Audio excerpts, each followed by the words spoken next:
Everyone, welcome to nursing chronicles YouTube channel. आज के इस वीडियो में हम अपकमिंग नॉर्सिट एग्जाम के लिए मल्टीपल चॉइस क्वेश्चन को सॉल्व करेंगे। आज के क्वेश्चन है हमारा, according to WHO classification an IQ score of 35 to 49 falls under which category of intellectual disability. हमें यहाँ पर WHO क्लासिफिकेशन दिया गया है इंटेलेक्चुअल डिसेबिलिटी का, तो वहां पर हमारा जो IQ का स्कोर है उसका रेंज 35 से लेकर 49 कौन सी कैटेगरी के बीच में आता है? Option A mild, option B moderate, option C severe, option D profound. Right answer रहेगा हमारा यहाँ पर ऑप्शन बी मॉडरेट। अब हम बात करते हैं सबसे फर्स्ट माइल्ड की। माइल्ड के अंदर हमारा आता है स्कोर 50 से लेकर 69 के बीच में। मॉडरेट की अगर हम बात करें तो मॉडरेट में आता है 35 से लेकर 49 के बीच में। फिर आता है हमारा सीवियर, सीवियर के अंदर आता है 20 से लेकर 34 के बीच में। और प्रोफाउंड के अंदर आता है हमारा लेस देन 20। तो इस तरह से हमारा जो WHO क्लासिफिकेशन है उसके अंदर हमारा कौन सा IQ स्कोर कौन सी कैटेगरी में आता है ये आपको पता होना चाहिए। नेक्स्ट हमारा, which of the following is a drawback of the orthotolidine test. निम्न में से कौन सा हमारा ऑर्थोटॉलेडिन टेस्ट का ड्रॉबैक है? Option A, it can not detect chlorine. Option B, it is not sensitive to small chlorine level. Option C, it cannot distinguish free and combined chlorine. Option C, it is too expensive. Right answer रहेगा हमारा यहाँ पर option C, it cannot distinguish free and combined chlorine. Chlorine जो होता है वो free भी होता है और कॉम्बाइंड भी होता है, लेकिन जो हमारा ऑर्थोटॉलेडिन टेस्ट है इसके द्वारा हम दोनों को डिस्टिंग्विश नहीं कर सकते कि फ्री कितना है और कॉम्बाइंड क्लोरीन का लेवल कितना है। इसके अलावा आप देखेंगे ऑर्थोटॉलेडिन टेस्ट के बारे में, तो यहाँ पर जो हमें दिया गया है it can not detect chlorine, यह बिल्कुल भी सही नहीं है। यह क्लोरीन को डिटेक्ट करता है, साथ ही जो स्मॉल अमाउंट होता है उसके लिए भी सेंसिटिव होता है। इसी के साथ लास्ट में दिया गया है कि यह एक्सपेंसिव है, यह चीप है ना कि एक्सपेंसिव है। तो इस तरह से आप देखेंगे जो हमारा मेन ड्रॉबैक है वो यही है कि यह फ्री और कॉम्बाइंड क्लोरीन को डिस्टिंग्विश नहीं कर सकता है। नेक्स्ट क्वेश्चन है हमारा, आइडेंटिफाई द इमेज। आपको यहाँ पर इमेज के अंदर एक मशीन दी गई है, आपको आइडेंटिफाई करना है कि यह कौन सी है। Option A haemodialysis, option B peritoneal dialysis machine, option C anaesthesia machine, option D MRI machine. Right answer रहेगा हमारा यहाँ पर option A haemodialysis machine. Haemodialysis machine के अंदर क्या होता है, एक डिवाइस होती है जो कि फिल्टर करती है पेशेंट के ब्लड को, और यह तब यूजफुल रहती है जब पेशेंट का किडनी फेल हो गया हो। फेलियर ऑफ द किडनी के केसेस के अंदर इस मशीन के द्वारा फिल्टर किया जाता है ब्लड को। इसके अंदर सबसे फर्स्ट ब्लड जो होता है वो मशीन के अंदर जाएगा, फिर डायलाइजर जो कि हमारा आर्टिफिशियल किडनी की तरह काम करता है उसके अंदर जाएगा, और फिर वहां से हमारा क्लीन ब्लड रिटर्न होकर वापस बॉडी के अंदर आता है। नेक्स्ट क्वेश्चन है हमारा, best initial management for post lumbar puncture headache include. Post lumbar puncture headache जो होता है उसका बेस्ट इनिशियल मैनेजमेंट क्या होगा? Option A bed rest, hydration and caffeine, option B immediate epidural blood patch, option C surgical repair of dura, option D broad spectrum antibiotics. Right answer रहेगा हमारा यहाँ पर option A bed rest, hydration and caffeine. First of all यहाँ पर case है हमारा post lumbar puncture headache के management का, और वो भी इनिशियल स्टेज में पूछा गया है।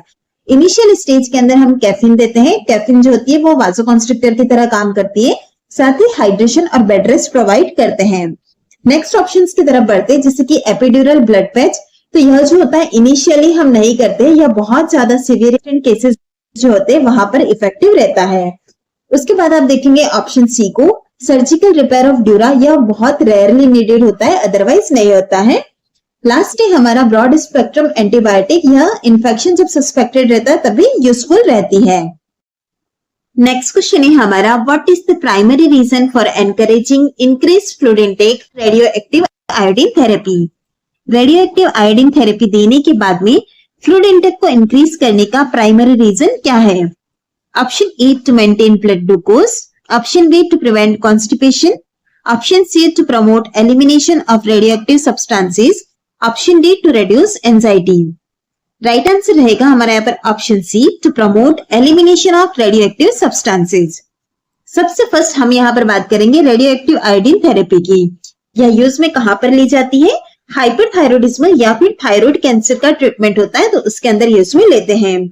अब इसका जब एडमिनिस्ट्रेशन हो जाता है तो उसकी वजह से क्या होता है, बॉडी के अंदर रेडियो एक्टिव आयोडीन जो होता है वो एक्सेस होता है और यह एक्सक्रीट होगा through the urine and saliva. यहाँ पर हम क्या करेंगे, यूरिन के थ्रू जो है इसका एक्सक्रीशन इंक्रीज करेंगे, और ऐसा कब होगा, जब हम उसका फ्लूइड इंटेक इंक्रीज कर देंगे। फ्लूइड इंटेक इंक्रीज होगा तो यूरिन आउटपुट इंक्रीज हो जाएगा, जिसकी वजह से क्या होगा, जो हमारा रेडियो एक्टिव आयोडीन बॉडी के अंदर प्रेजेंट है उसका क्लियरेंस स्पीड अप हो जाएगा। इसकी वजह से हमारी बॉडी के अंदर जो टिश्यूज है उसका रेडिएशन एक्सपोजर का रिस्क भी रिड्यूस होगा। तो यह हमारा प्राइमरी रीजन रहता है कि हम रेडियो एक्टिव आयोडीन थेरेपी देते तो वहां पर हम फ्लूइड इंटेक को इंक्रीज करते हैं। नेक्स्ट क्वेश्चन है हमारा, which equipment must be kept ready at bed side for 24 hours post thyroidectomy. Post thyroidectomy 24 hours के लिए कौन से ऐसे इक्विपमेंट होते हैं जो कि रेडी रखने चाहिए bed side? Option A ECG machine, option B tracheostomy set, oxygen and suction, option C IV insulin infusion, option D defibrillator and crash card. Right answer रहेगा हमारा यहाँ पर option B tracheostomy set, oxygen and suction. चलिए अब हम बात कर लेते हैं इसके रेशनल की। सबसे फर्स्ट हम बात करेंगे थायराइड ग्लैंड की, जो कि हमारा ट्रेकिया से क्लोज होती है, तो इसीलिए पोस्ट थायराइडोक्टोमी रिस्क रहता है एयरवे ऑब्स्ट्रक्शन का, साथ ही साथ हेमरेज, एडिमा और लेरिंजियल नर्व भी डैमेज हो सकती है। कुछ भी अगर किसी भी रीजन से स्वेलिंग या ब्लीडिंग होती है तो उसकी वजह से रेस्पिरेटरी डिस्ट्रेस डेवलप होगा। इसलिए हमें क्या करना है, ट्रैकियोस्टोमी सेट को पास में रखना है ताकि हम यह इंश्योर कर सके कि अगर हमें इमीडिएटली एयरवे चाहिए तो हमारा एक्सेस पॉसिबल हो। नेक्स्ट हम देखेंगे ऑक्सीजन को। ऑक्सीजन सपोर्ट करता है ब्रीदिंग का in case of hypoxia.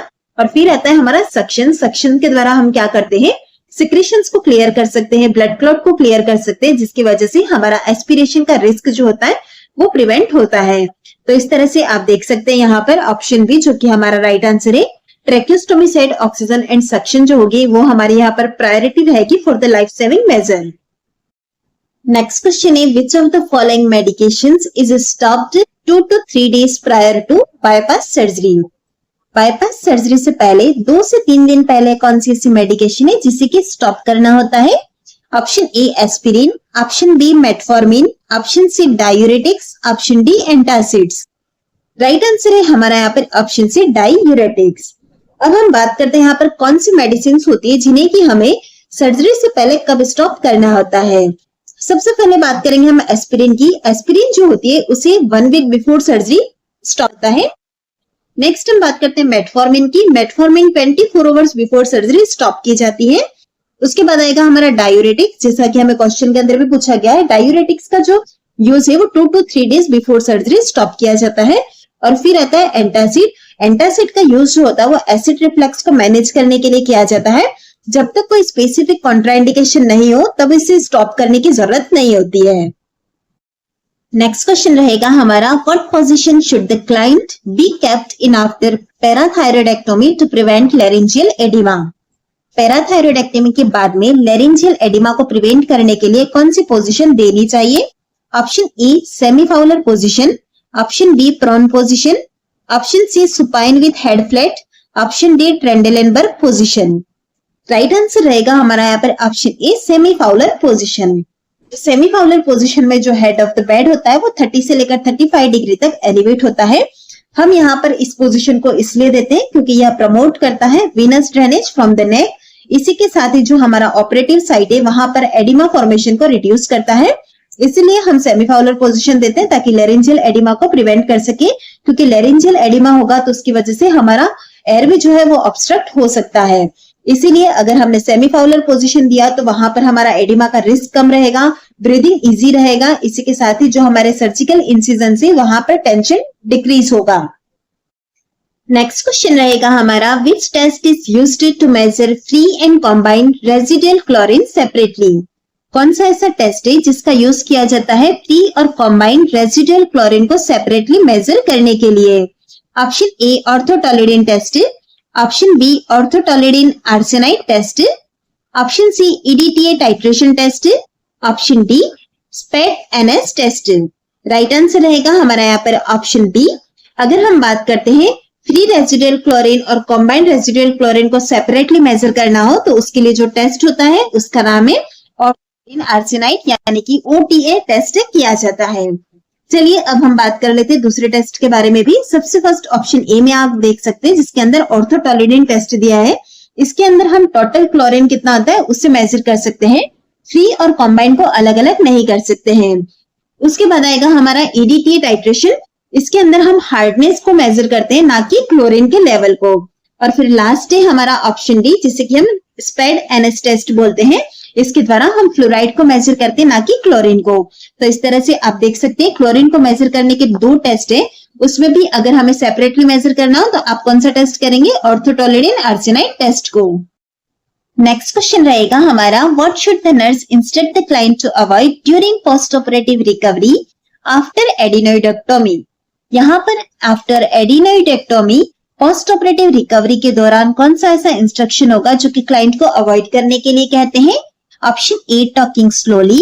Option B, drinking cool fluids. Option C, cough gargling. Option D, blinking excessively.